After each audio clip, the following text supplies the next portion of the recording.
નમસ્કાર મારા વાલા ગુજરાતી મિત્રો. જાગો જોગી જાગો ચેનલમાં આપનું સ્વાગત છે. તો આજે આપણે વાત કરીશું કે અહંકાર કેવી રીતે તૂટે. તો પહેલી વાત તો એ છે કે જેમ આપણે નાના બની જઈએ એમ અહંકાર તૂટવા માંડે, અને જેમ ઉપર ચડીએ એમ અહંકાર વધવા માંડે. તો હવે ભગવાન કૃષ્ણએ આપણને સમજાવ્યું છે કે જ્યારે એક વખત એવું બને કે પાંડવોએ એક યજ્ઞ રાખ્યો અને એ યજ્ઞમાં એમને જમણવાર રાખ્યો હતો. ત્યારે પાંડવોએ ભગવાન કૃષ્ણને કહ્યું તમે શું કામ કરશો. ત્યારે કૃષ્ણએ કીધું કે મારું કામ મુશ્કેલ છે અને હું જે કામ કરું ને એ કામ તમે નહીં કરી શકો. ત્યારે પાંડવો કહે એવું તો તમારું શું કામ છે. તો કૃષ્ણ કે હું કહીને નહીં સમજાવું, હું એને કરીને બતાવી દઈશ. હવે જ્યારે જમણવાર શરૂ થઈ ગયો, તેના હવે પાંડવોનો સમારંભ એટલે મોટા મોટા મહારાજાઓ જમવા અહીંયા પધારેલા, અને એ રાજાઓ જમી રહ્યા એટલે કૃષ્ણએ શું કામ કર્યું છે. કૃષ્ણએ એમની જે થાળીઓ હતી ને જમણવારની એઠી થાળીઓ એ ઉપાડીને એમને ભેગી કરી છે, અને જ્યાં થાળીઓ ઘસાતી હતી ત્યાં મૂકી આવ્યા છે.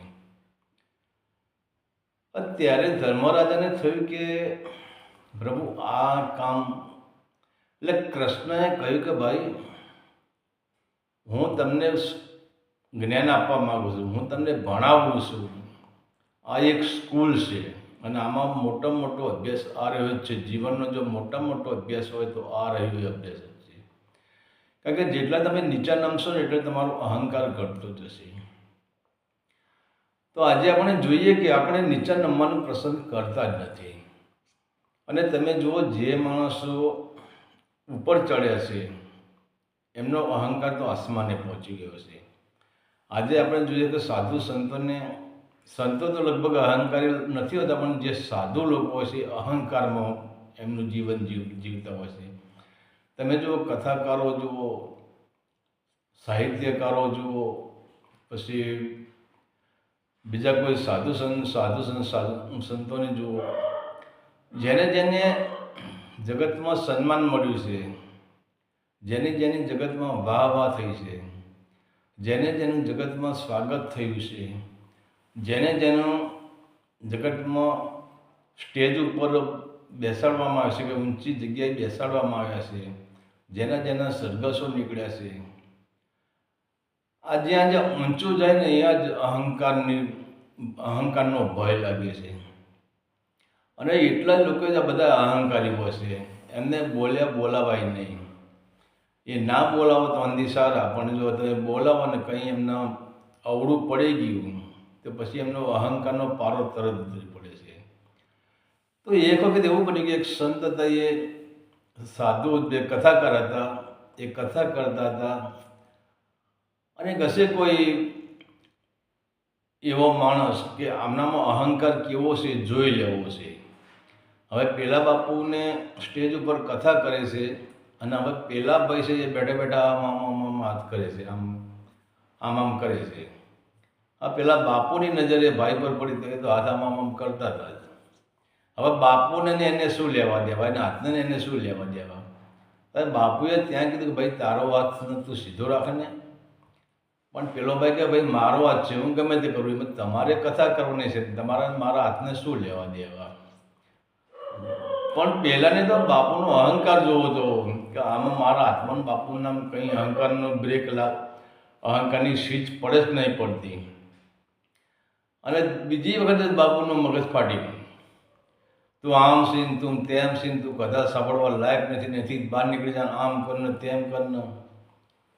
પેલો કે બાપુજી બરાબર, તમારી સ્વિચ દબાઈ જઈ, મેં જોઈ લીધું, મારે તમારી સ્વિચ જ દબાવી હતી. તમે કેટલા સંત છો, કેટલા કથાકાર છો, કેટલા જ્ઞાની છો, મારા આ જ જોવા માટે આવ્યો હતો, હું તમારી કથા સાંભળવા આવ્યો નહોતો.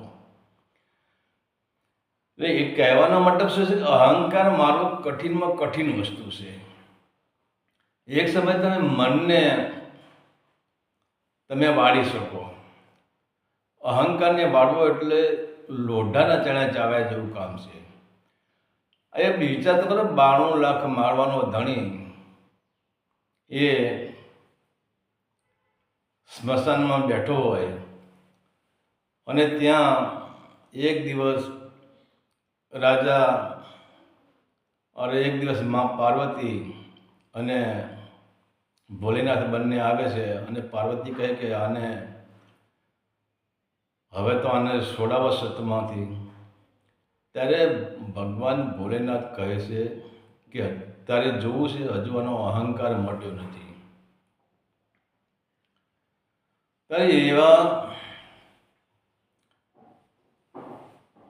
ત્યાં જાય છે, હરિચંદ્ર રાજા પાસે જાય છે ને ત્યાં હવે હરિચંદ્ર રાજા તો રાજપાટ ખોઈ નાખ્યું અને એક મેલી લંગોટી, એટલે એ પણ ભંગીનું આપેલું એ પહેરે છે. હાથમાં લાકડી છે અને શરીર ઉપર તો વસ્ત્ર જ નથી. અને જે લોકો બાળવા આવે એનો જે લાડવો લાવે એ લાડવો શેકીને ખાય છે. ત્યારે ભગવાન શિવે કહ્યું કે હજુ થોડી તું હિંમત રાખ. મા પાર્વતીને કહે તું થોડી હિંમત રાખ, હજુ આ ઘડો કાચો છે, આ ઘડો હજુ પાક્યો નથી. તો પાર્વતીજી કહે ના, એ બરાબર પાકી ગયો છે.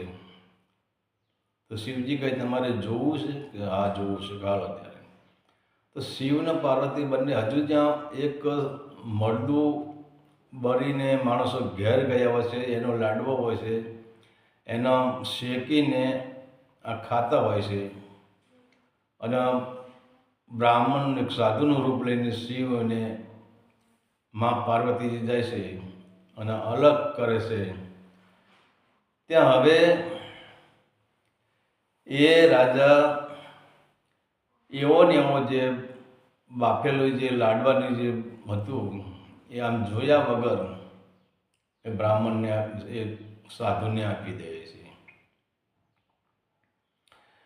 ત્યારે એ સાધુ કહે છે કે એ હરિચંદ્ર, તમે મારા સામું જોઈ નહીં અને મને આ તમારો લાડવો તમે આપી દીધો. ત્યારે હરિચંદ્ર કહે છે કે આખી રાજગાદી છોડી અને આ લાડવામાં મારો ક્યાં જીવ ભરી રહ્યો છે.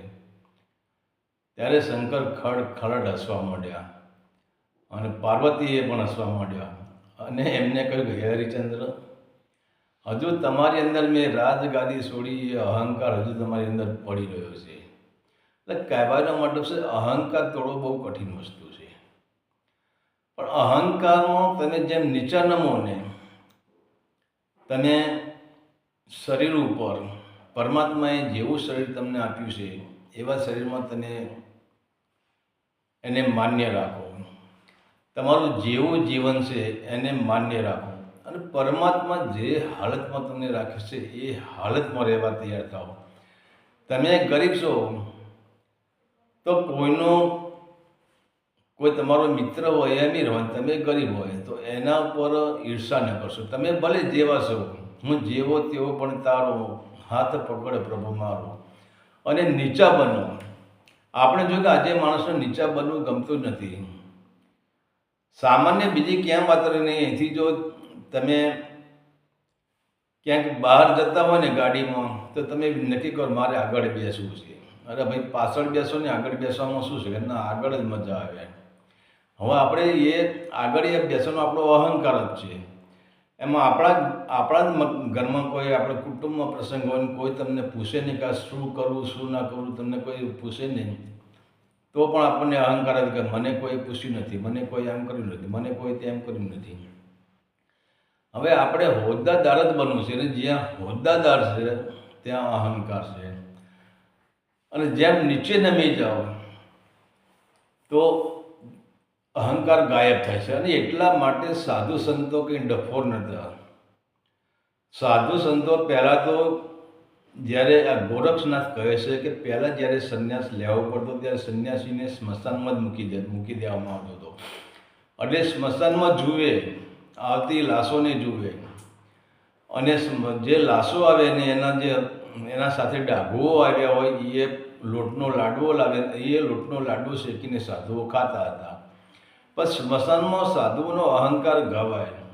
એ જોવે, લાશોની હાલત જોઈ કે આ એક અહંકારી માણસ, આ સંસારી માણસ શું લઈને આવ્યો ને શું લઈને જાય છે. કશું લઈ જતું નથી. જન્મ્યો ત્યારે એનું વજન 2.5 કિલોનું હતું અને મૃત્યુ પછી એની રાખનું વજન પણ 2.5 કિલોના થવાનું છે. આ જ જિંદગી છે, બીજી કંઈ જિંદગી નથી.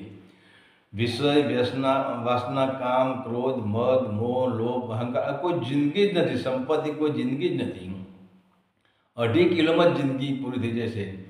એટલા માટે સાધુઓને સ્મશાનમાં રાખવામાં આવતા હતા. બીજા નંબરે સાધુઓ એટલા માટે જ ભિક્ષાપાત્ર આપવામાં આવતું હતું. કારણ કે તમે વિચારો, ગોરખનાથ જેવા, ગોરખનાથ, મચ્છંદરનાથ, જાલંધરનાથ, અને મહાવીર સ્વામી, ભગવાન બુદ્ધ, આ બધા જુઓ ને ઇતિહાસો, રાજા ભરતશ્રી, ગોપીચંદ, આ બધા શું ભિક્ષા માગવા જ જતા હતા.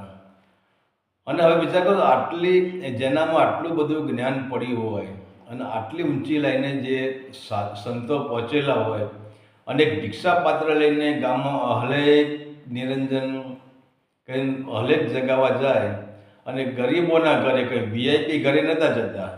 અને એ પાછું ગરીબ જે આપે તે, મરચું આપે કે રોટલો આપે કે 2 દિવસનો રોટલો આપે કે ખાટી છાશ આપે કે રોટલો આપે કે જે આપે એ સ્વીકાર કરતા હતા. તો આનો મતલબ શું છે કે એમનો અહંકારને પોષણ ના મળે, એના માટે સાધુ સંતો અહલેખ જગાવતા હતા, ભિક્ષા માગતા હતા. પણ આજે પણ તમે જુઓ, આપણે અહંકાર બહારના આપણા ધર્મશાસ્ત્રો જેટલા છે એ બધા કંઠસ્થ કરી લઈશું, જેટલી વાર્તાઓ કંઠસ્થ કરી લઈશું, જેટલા ઇતિહાસ કંઠસ્થ કરી લઈશું, એમ આપણો અહંકાર વધતો જશે. પરંતુ અહંકારમાં આપણને 2 ફાયદા છે. નીચા નમવામાં 2 ફાયદા છે. જેમ તમે નીચા નમો છો એમ સમાજમાં તમારી કદર થાય છે, અને સમાજમાં તમારી થાય છે કે ના ભાઈ, આ માણસ છે એ ખરેખર સેવક છે. અને જ્યાં જે સેવકપણું આવી ગયું એટલે અહંકારપણું તૂટી ગયું. અને જ્યારે તમે નીચા નમો છો ને તમારો અહંકાર પૂરેપૂરો તૂટી જાય છે. અને એક સમય એવો આવે છે કે અહંકારની પણ એક સીમા હોય છે. એ નીચા નમવામાં એટલે કે સેવક તરીકે જીવન જીવવામાં, એટલે જ કીધું દાસી જીવ, કે દાસીને તેડી જાજે તારા દેશમાં. હવે દાસી જીવનમાં કેટલું જ્ઞાન હતું, પણ એમ છતાં એને પોતાને દાસી જ કીધું છે. હું તારી દાસી જ છું. દાસી એટલે સેવક, નીચી કક્ષાનો માણસ. એમ સંતોએ કોઈ દિવસ એમના નામમાં મોટે હાકી જ નથી, બધા નીચા જ પડ્યા છે. અને નીચે તમે નમો, અને નીચા કામ એટલે સેવાના કામ કરો. એક વિચાર કરો કે રસ્તા પર આપણે ચાલ્યા જઈએ છીએ, રસ્તામાં કચરો પડ્યો છે, રસ્તામાં કાંટા પડ્યા છે, તો હવે તમે એ રસ્તા પરથી કાંટા હટાવીને, કચરો હટાવીને બહાર બાજુમાં ફેંકી દો, તો તમે નીચા કહેવાશો. લોકો તમને જોશે કે આને તો કે રસ્તો સાફ કરી નાખ્યો. પણ એ જ તમારો અહંકાર કહેવાય છે. આપણા ક્યાંક જમણવાનો પ્રોગ્રામ હોય તો આપણે પીરસવામાં રહીએ, અને એના પતરાળા ઉપાડવામાં રહીએ, એને પાણી પાવામાં રહીએ, કે ક્યાંય બીજું કંઈક સેવાનું કામ હોય તો કોઈ પણ ફળની આશા રાખીએ છીએ, ભાઈ સેવાનું કર્મ કરીએ. અને ગાડા કોઈ પણ પ્રકારની મજૂરી કરીએ, સત્કર્મની મજૂરી કરીએ. કોઈના ખેતરમાં મજૂરી કરવા જવું પડે, કોઈના ખેતરમાં પાણી પાવાઈ જવું પડે. બીજું એટલે કહેવાનું નીચું જેટલું કામ કરીએ, જેટલી નીચી સેવાઓ કરીએ, એટલો અહંકાર આપણો ઘટાય. અને એટલે જ ગોરખનાથ કહે છે કે તમે નીચા કામ કરો. તમે તમે જેટલા નીચે ચાલશો ને એટલે તમે ઉપર જતા રહેશો. હવે લોકો તમને ધક્કો મારીને ઉપર મોકલી દે છે, કે લોકો તમને યાદ કરશે. આપણે ખબર તો નથી, પણ આપણે જોઈએ કે એક કાઠિયાવાડના એક દાદા થઈ ગયા, મેર જ્ઞાતિના, એમનું નામ તો મને કંઈ યાદ નથી, પણ એ શાક માર્કેટમાં જઈને જે શાકભાજી હોય ને એ લાવે અને ગાયોને ખવડાવે, રોટલા ઉઘરાવે ને કૂતરાને ખવડાવે, પણ એમના કપડાં જુઓ તો બેલા દાટી જેવા. કોઈ એમના કે આ ગુરુ આ સેવક છે અને એમનું કોઈ ટાંપું એ ના કરે. અને એ લોકો મોટા મોટા લોકો એમને ટાંપું બતાવે કે આટલું અમારું આમ કરો ને આટલું અમારું આમ કરો ને. અને કહેવાય છે કે જ્યારે એમને એક થુવર કાપ્યો તો થુવર કાપતા એમને કુહાડી એમને વાગી ગઈ હતી. અને કુહાડી વાગી ત્યાં એમના અંદર જીવડા પડેલા. તો એ વિચાર કરો, ચીપિયાથી જીવડાને પકડીને પાછો એ ઘામાં મૂકી દે અને કહે કે લે બેટા ખા, આ તારા માટે છે. ત્યારે લોકોને ખબર પડી કે એક આ મહાન વ્યક્તિ છે. જોકે એમનામાં જ્ઞાન હતું, પણ એમના નીચું ચાલવાની એમનો સ્વભાવ હતો, સેવા કરવાની એમનો સ્વભાવ હતો. તો કહેવાનું ગોરખનાથનું કહેવું છે કે તમારે જો અહંકારને તોડવો હોય તો બહારના કોટી પ્રયાસો કરી લો, અહંકાર નહીં ડૂબે. તમે જો ધ્યાનમાં જશો ને તો તમને અહંકાર થશે. હું 3 કલાક ધ્યાનમાં બેસું છું, હું 5 કલાક ધ્યાનમાં બેસું, હું 7 કલાક ધ્યાનમાં બેસું છું, હું યોગા કરું છું, હું પ્રાણાયામ કરું છું, હું આમ કરું છું, હું તેમ કરું છું. એ પણ અહંકારનું બીજ જ છે. પણ છેવટે તમે નીચા જશો એટલે અહંકાર તૂટી જશે. તો અહંકારને તોડવાનો ગોરખની મતિ પ્રમાણે, ગોરખની બુદ્ધિ પ્રમાણે ગોરખનાથ કહે છે કે એક જ કામ કરો, પહેલાં તમે નીચે ચાલો. અને નીચે ચાલશો તો તમારો અહંકાર તૂટી જશે. અને પછી તમે ઉપર ચાલશો તો પછી અહંકાર આવશે જ નહીં. કારણ કે અહંકારનું મૂળ જ બળી ગયું. પછી તમે ગમે એટલા ઉપર ચાલો, તમને ગાદી પર બેસાડી તમારું સન્માન કરે, લોકો તમારી વાહ કરે, પણ તેમ છતાં પણ તમને અહંકાર નહીં આવે. તો આ હતા ગોરખના શબ્દો કે નીચા ચાલો તો અહંકાર તમારો તૂટે. હરિ ઓમ તત્સત. આદેશના પ્રણામ.